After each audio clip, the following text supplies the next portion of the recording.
हनुमान जयंती के मौके पर उज्जैन नगरी सहित अंचल में भी जगह जगह धार्मिक कार्यक्रमों का आयोजन किया गया। मंदिर में जहां विशेष आराधना की गई, वहीं भजन के कार्यक्रम भी आयोजित किए गए। कई जगहों पर शोभा यात्रा निकाली गई।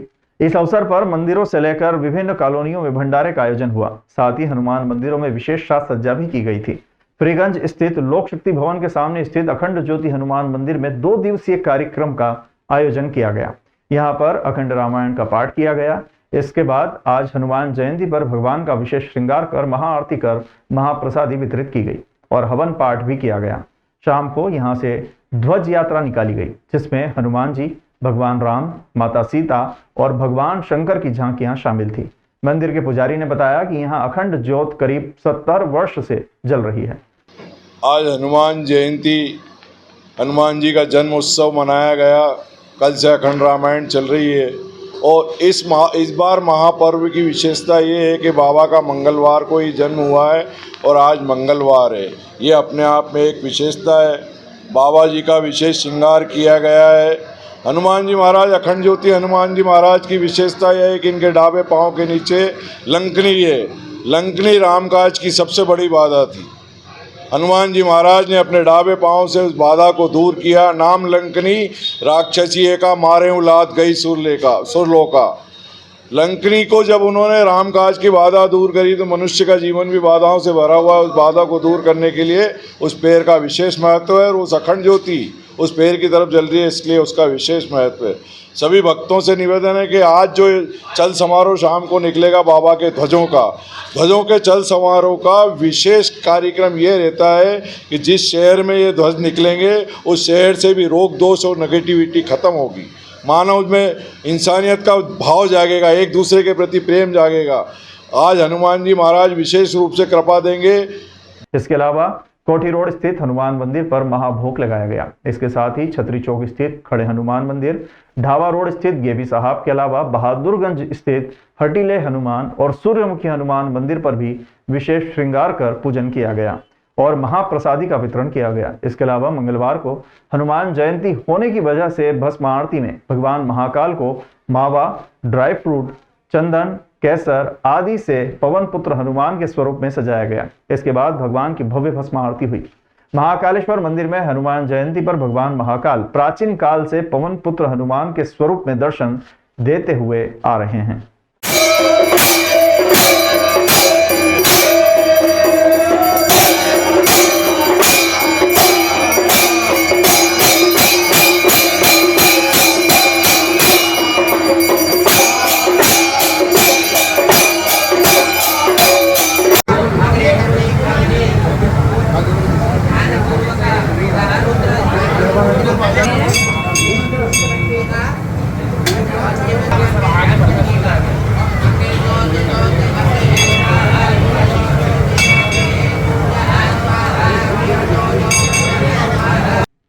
मध्य प्रदेश की उज्जैन पुलिस ने अंतर्राज्यीय ठगी करने वाले 5 बदमाशों को गिरफ्तार किया है। नालंदा और मैनपुरी के बदमाशों ने उज्जैन के लोहा व्यापारी से 2 करोड़ रुपए ऑनलाइन ठगी की थी। आरोपियों को पुलिस ने गिरफ्तार करके करोड़ों रुपए की रकम होल्ड करवा दी है।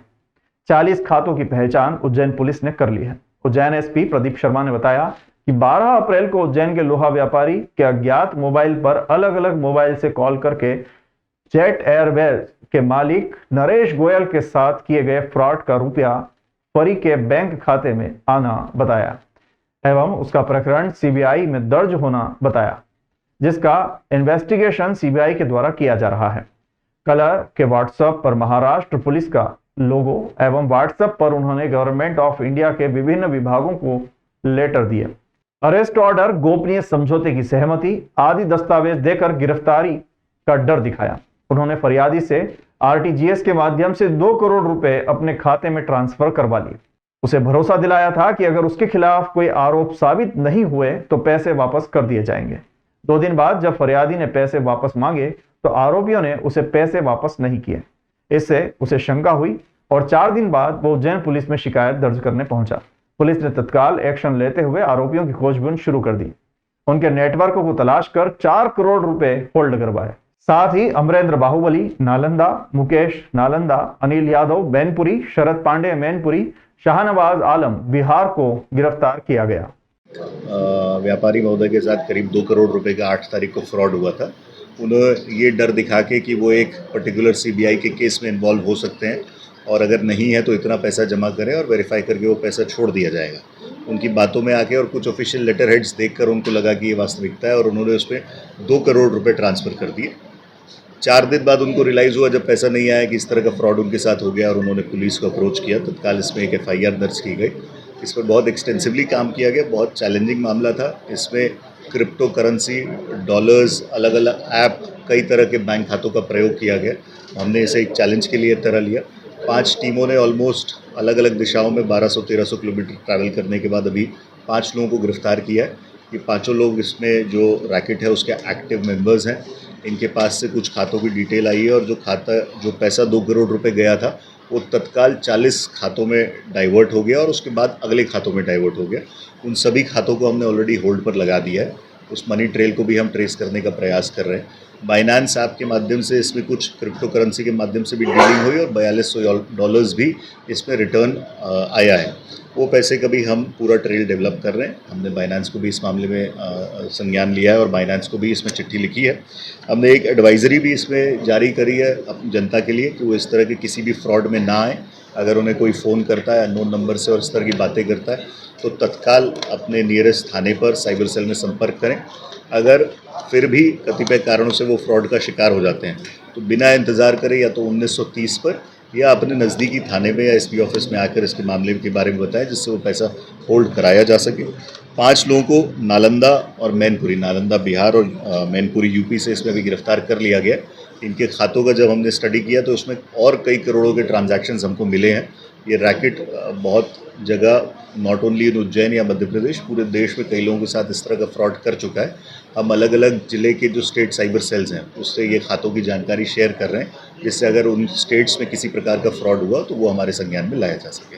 उज्जैन की मोक्षदायिनी क्षिप्रा नदी में एक बार फिर गंदे नाले का पानी मिलता हुआ साफ दिखाई दे रहा है। यहाँ क्षिप्रा नदी के गंधर्व घाट पर गंदा नाला फूट गया जिसकी वजह से सीवरेज का पानी सीधे तौर पर क्षिप्रा नदी में मिलता हुआ दिखाई दिया।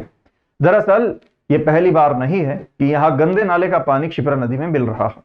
ऐसी घटना कई बार हो चुकी है। बावजूद इसके प्रशासन द्वारा किसी भी प्रकार की कोई ठोस कार्रवाई अब तक नहीं की गई। खास बात तो यह है कि यहाँ गंदे नाले का पानी रात्रि से मिलना शुरू हुआ जो कि आज सुबह तक जारी रहा। घटना की जानकारी लगते ही कांग्रेस विधायक व वर्तमान लोकसभा प्रत्याशी महेश परमार क्षिप्रा नदी पहुंचे और बहते हुए गंदे नाले के पानी के बीच बैठ गए। महेश परमार ने घटना पर विशेष विरोध जताया व केंद्र व प्रदेश सरकार के साथ ही जिला प्रशासन को आड़े हाथों लिया। इसके बाद उन्होंने क्षिप्रा नदी के अंदर डुबकी लगाई। यहाँ आपको बता दें कि जिला प्रशासन ने रात्रि में जनसंपर्क के माध्यम से प्रेस नोट जारी कर यह स्पष्टीकरण दिया है कि यह पानी गंदे नाले का नहीं है। पीने के पानी की पाइपलाइन फूटने के कारण अच्छा पानी बह रहा है। हालांकि मौके पर स्थिति कुछ और ही बयां कर रही थी। साफ तौर पर दिखाई दे रहा है कि सीवरेज और गंदा पानी नाले का बहता हुआ नदी में मिल रहा है। सावन से स्थिति है यहाँ। सावन महीने से स्थिति है। हाँ, सावन महीने से। सावन में भी छूटा था ये, आधी अधूरी सफाई कराई तो कर दिया।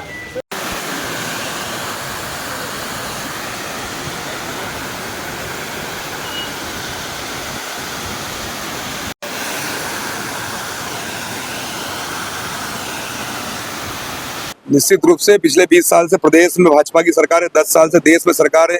यहाँ से माननीय सांसद जी इनके, माननीय विधायक इनके, माननीय महापौर इनके, पार्षद इनके और माननीय सौभाग्य से माननीय मुख्यमंत्री जी भी हमारे थे। बड़ी उम्मीद थी कि कुछ उज्जैन में परिवर्तन होगा और माँ क्षिप्रा माँ शुद्ध होगी।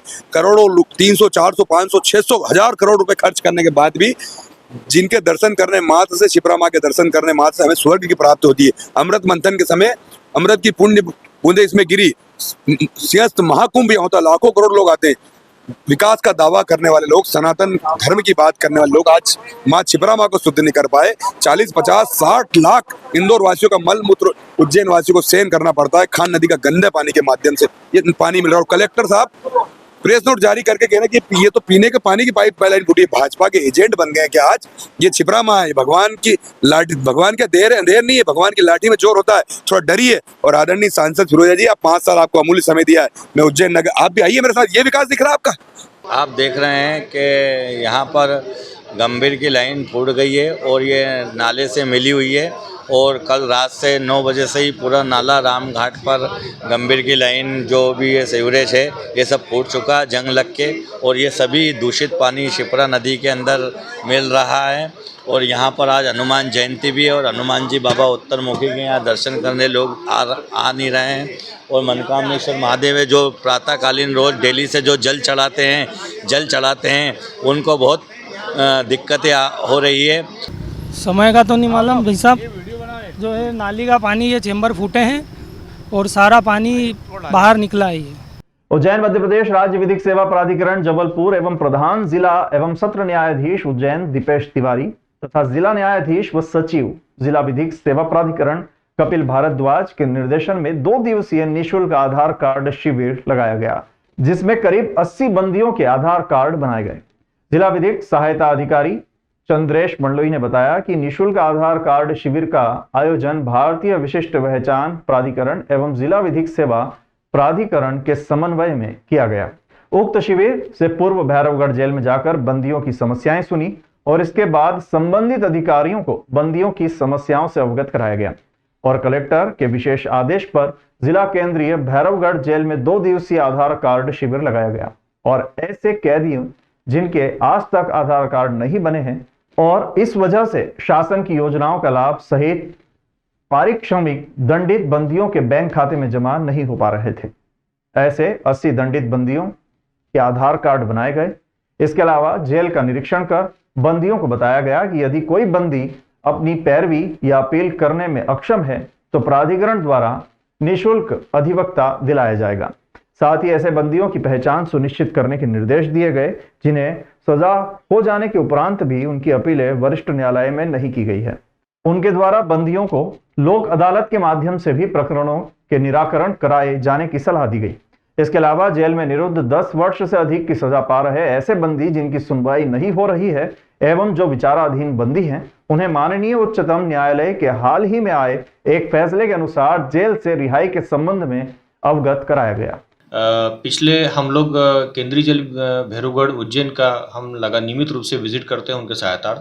पिछले विजिट में हमको ये ज्ञात हुआ था कि जेल ऐसे विचाराधीन और दंडित बंदी है जिनके पास आधार कार्ड कभी बना ही नहीं है, जिस कारण से वो शासन की योजनाओं और जेल में मिलने वाली जो उनके पारिश्रमिक वगैरह उनके खातों में नहीं जा पा रहे हैं, उनके खाते नहीं खुल पा रहे आधार कार्ड नहीं होने की वजह से।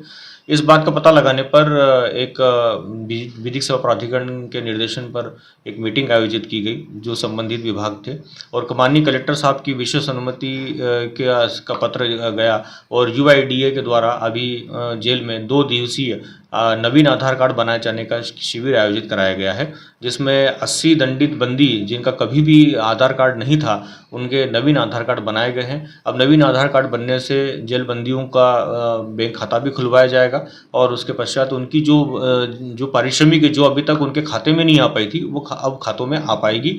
और दूसरा अब हमारा ये प्रयास रहेगा कि ऐसे जेल बंदी भी जिनके जो जेल में हैं और उनके आधार कार्ड गुम हो चुके हैं, जिनके आधार के बारे में बिल्कुल पता नहीं है, हम ऐसे बंदियों के भी आधार कार्ड रीजनरेट कराने के लिए हम लोग विशेष आधार शिविर UIDA की परमिशन से बनाने का प्रयास करेंगे।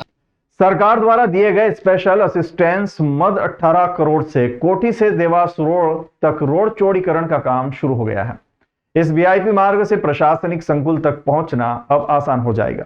सरकार की स्पेशल असिस्टेंस मद से दिए गए 18 करोड़ से 18 मीटर तक इस रोड का चौड़ीकरण किया जाएगा। कोठी से माधव साइंस कॉलेज होते हुए देवास रोड को कनेक्ट करते हुए 900 मीटर लंबे मार्ग को 18 मीटर चौड़ा किया जा रहा है। करीब 18 करोड़ की लागत से बन रही यह सड़क फिलहाल 5 मीटर चौड़ी है। इस मार्ग के साथ 600 मीटर सड़क और बनेगी। इस मार्ग के बनने से प्रशासनिक संकुल, कोठी तथा सिंहस्थ मेला प्राधिकरण भवन तक के प्रशासनिक क्षेत्र में आवागमन आसान हो जाएंगे। निगम कमिश्नर आशीष पाठक के नेतृत्व में इंजीनियर पीयूष भार्गव की टीम ने मार्ग चौड़ीकरण के लिए दोनों ओर की छटाई का काम शुरू कर दिया है। श्री महाकालेश्वर मंदिर में गुजरात के सूरत की कंपनी H&A इंटरप्राइजेस द्वारा श्री महाकालेश्वर मंदिर प्रबंध समिति को 2 नग चांदी के चोरस अर्पित किए गए, जिसका कुल वजन 1068.500 ग्राम है, जिसे श्री महाकालेश्वर मंदिर प्रबंध समिति की ओर मूलचंद जुनवाल द्वारा दानदाता को विधिवत रसीद प्रदान कर उनका सम्मान किया गया। ये जानकारी मंदिर प्रबंध समिति के कोठार शाखा के कोठारी मनीष पांचाल द्वारा दी गई। मुख्यमंत्री डॉक्टर मोहन यादव ने फ्रीगंज टावर पर संभागीय मीडिया सेंटर का उद्घाटन किया। इस अवसर पर लोकसभा संयोजक डॉक्टर तेज बहादुर सिंह चौहान, विधायक अनिल जैन कालूहेड़ा, लोकसभा प्रभारी सुदर्शन गुप्ता, प्रदेश उपाध्यक्ष बहादुर सिंह चौहान, प्रदेश सह मीडिया प्रभारी सचिन सक्सेना, प्रदेश प्रवक्ता डॉक्टर सनवर पटेल, राजपाल सिंह सिसोदिया, निगम सभापति कलावती यादव, जिलाध्यक्ष विवेक जोशी, बहादुर सिंह बोरमुंडला, दिनेश जाटवा, राकेश पंड्या आदि उपस्थित थे। इस दौरान कई कांग्रेस नेताओं ने पार्टी की सदस्यता ग्रहण की। मुख्यमंत्री डॉक्टर मोहन यादव के समक्ष पूर्व ब्लॉक कांग्रेस अध्यक्ष अजय शंकर तिवारी, पिंटू वाडिया, जितेंद्र निगम सहित कई कांग्रेस नेताओं ने प्रधानमंत्री नरेंद्र मोदी की विकास नीति से प्रभावित होकर भारतीय जनता पार्टी की सदस्यता ग्रहण की। आज माननीय मुख्यमंत्री जी, माननीय जिलाध्यक्ष जी, माननीय सांसद अनिल फिरोजिया जी के नेतृत्व में कांग्रेस के दर्जनों साथियों ने यहाँ भारतीय जनता पार्टी की सदस्यता ग्रहण की है। निश्चित तौर पर जैसे हमारे साथी तिवारी जी ने बताया कि कई लोग हिंदू हैं और रामचरितमानस का पाठ करते हैं, उनके धर्म में हिंदू है, वो सुबह शाम मंदिर पाठ जाते हैं, परंतु जिस प्रकार से कांग्रेस ने उनकी भावनाओं को आहत किया है, जिस प्रकार से उन्होंने राम मंदिर का निमंत्रण ठुकाया, उस दिन से आम कार्यकर्ता जो कांग्रेस का वो मायूस है और हताश है और वो निश्चित तौर पर भारतीय जनता पार्टी का रुख कर रहा है, क्योंकि उनकी भावनाओं को भारतीय जनता पार्टी समझती है, समेट के रखती है और उनकी भावनाओं को बल प्रदान करती है। मैं बचपन से ही हनुमान चालीसा सुंदरकांड का पाठ करता रहा हूँ और धर्म से जुड़ कर के रहा हूँ और वर्तमान में मैंने रामचरितमानस एक विज्ञान है, इस पर विक्रम विश्वविद्यालय से डिप्लोमा हासिल किया है और संगीतमय राम कथा भी मैं करता हूँ। मैं कांग्रेस से मुझे कोई आपत्ति नहीं है, लेकिन एक बात मुझे व्यक्तिगत दिल पर आघात कर गई कि जब श्री राम जन्मभूमि में स्थापना की बारी आई तो कांग्रेस पार्टी ने आमंत्रण निमंत्रण को अस्वीकार कर दिया और वही बात जो है मुझे बुरी लगी और इस कारण मैंने आज भारतीय जनता पार्टी को ज्वाइन किया, क्योंकि जो राम के साथ है उसके साथ मैं व्यक्तिगत हूं और मैं रहूंगा। माधवनगर रेलवे स्टेशन के बाहर मुख्यमंत्री डॉक्टर मोहन यादव ने अपना काफिला अचानक रुकवा दिया और एक फल फ्रूट के ठेले पर पहुंच गए। यहाँ उन्होंने कार्यकर्ताओं को अंगूर खिलाए, नारियल पानी पिलाया और खुद ने भी नारियल पानी पिया। मीडिया से चर्चा के दौरान मुख्यमंत्री ने कहा कि यह ठेला उनके मित्र का है। उन्होंने उनके मित्र को प्रधानमंत्री मुद्रा लोन के माध्यम से 10,000 रुपए दिलवाए हैं। वो ये लोन भर देगा तो उसे 10,000 के बाद 20,000 भी मिल जाएंगे। इसी के साथ उन्होंने ये भी कहा कि मुख्यमंत्री बन गए हैं तो बहुत बड़े आदमी नहीं हैं, वो जमीन से जुड़े हुए हैं और उज्जैन के ही रहने वाले हैं, इसलिए वो कार्यकर्ताओं से मिलने के लिए सड़कों पर भी नजर आते हैं। देखो, मेरे अपने मित्र और हमारे लोकसभा प्रत्याशी श्री अनिल फिरोजिया जी का फॉर्म भरने में आया हूँ। उज्जैन आलोट संसदीय क्षेत्र में उनका नॉमिनेशन है और रैली निकलने वाली है। चूँकि मैं यहाँ का बासिंदा हूँ, यहाँ से बच्चों से जुड़ा हूँ, तो मुझे अच्छा भी लगता है कि अपने लोगों से मिले। मेरे मित्र हैं, इनको अभी 10,000 रुपये का माननीय मोदी जी का हमने मुद्रा लोन के अंतर्गत 10,000 का लोन दिलाया था और ये भरेंगे तो 20,000 मिल जाएंगे। तो उनकी इच्छा थी कि आप आकर थोड़ा मेरा नारियल पानी ले लो, नारियल पानी पिलाओ। हमने कहा नारियल पानी तो पियेंगे, तो कार्यकर्ता अंगूर भी खिला देंगे, उसमें क्या दिक्कत है। बाकी को भी नारियल पानी पिलाया, इसमें बहुत सामान्य बात है, लेकिन कार्यकर्ता का मन रहना चाहिए। इसलिए मुख्यमंत्री बन गए तो कोई बहुत बड़े आदमी होगा, मैं ऐसा नहीं मानता। बहुत सामान्य भाव से जो हो सकता है वो जरूर करना चाहिए।